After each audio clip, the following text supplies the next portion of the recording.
సత్తుపల్లి నియోజకవర్గంలో గల సత్తుపల్లి, వేంసూరు, పెనుబల్లి మండలాల రైతులకు రాయితీపై పచ్చిరొట్ట విత్తనాలను ఎమ్మెల్యే మట్ట రాగమై పంపిణీ చేశారు.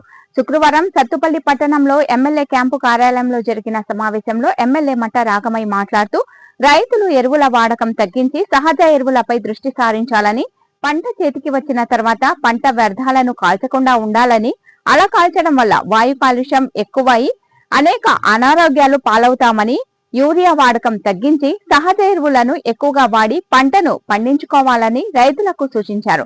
ఈ కార్యక్రమంలో రైతులు, సత్తుపల్లి, కల్లూరు ఏఎంసీ చైర్మన్లు, 3 మండలాల వ్యవసాయ అధికారులు, కాంగ్రెస్ శ్రేణులు పాల్గొన్నారు.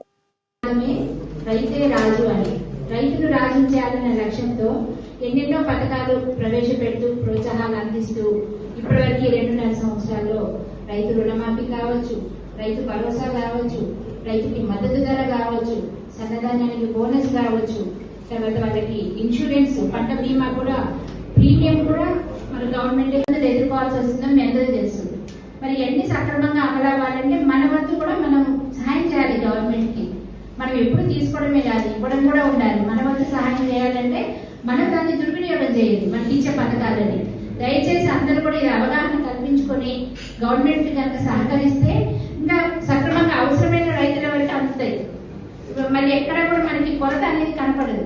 ఇప్పుడు కొరత వచ్చింది అనేది మళ్ళీ మీరే దుర్వినియోగం చేసేది మనమే, కొరత వచ్చిందని మళ్ళీ గోల చేసేది మనమే. ఎందుకు వస్తుంది మనమే ఆలోచించుకోవాలి. యూరియా కొరత ఎందుకు వస్తుంది? మన ఏవోలు చెప్తానే ఉంటారు, ఏడీలు చెప్తానే ఉంటారు, టైం టు టైం వేయాలి, ఈ టైం కింద వేయాలని. కాదు, మనం ఒకసారి మొత్తం కొనుక్కోవాలి, కొని మన ఇంట్లో పెట్టుకోవాలి, మళ్ళీ దొరుకుతుందో లేదో అని 3 సార్లు వేయాల్సింది ఒకసారి కొంటే మరి వెనకాల రైతుకి దొరకదు కదా. అదే కొరత అంటే. కనుక దయచేసి మీరందరూ సహకరించండి. నేను చెప్పేది అర్థం చేసుకోండి. కొద్దిగా కఠినంగా అనిపించవచ్చు కానీ ఇవన్నీ పచ్చి నిజాలు. సహకరిస్తే టైం టు టైం గవర్నమెంట్ ఏదైనా సరే మనకి సపోర్ట్ చేస్తుంది. మన తుమ్మల ఇష్టం గానే ఉన్నారు మన మినిస్టర్, మనకేం లోటు ఉండదు కదా. ఆయన స్వయంగా రైతు కనుక ఏ టైంకి రైతులకు ఏమి ఇవ్వాలి అనేది ఆయనకు తెలుసు. పైగా పదే చెప్తూనే ఉన్నారు కాల్చొద్దు అని. అయినా మనం కాల్స్తున్నాం. వాళ్ళు అట్టే చెప్తారే మనం ఈజీ ఇది అని. కానీ దానివల్ల లాస్ అయ్యేది ఎవరు? మనమే లాస్ అవుతాం. నేలలో ఉన్న సారం అంతా ఇంకిపోతుంది.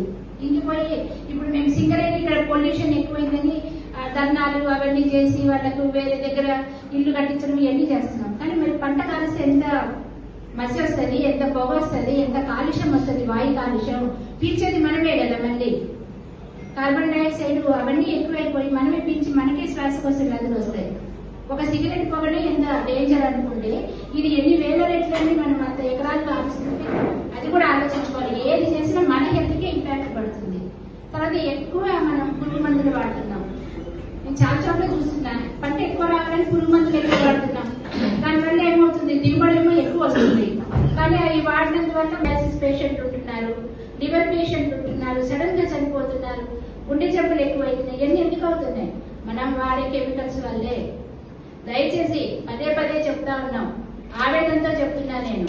ఇప్పుడు మన శరీరానికి పోషకాలు కావాలి, మరి మనకి బలం అవసరం అనేసి ఒకసారి 10 బి కాంప్లెక్స్ 10 కాల్షియం వేసుకుంటే ఎట్లుంటది? మనకి పాయిజన్ అవుతుంది. అట్లనే భూమికి కూడా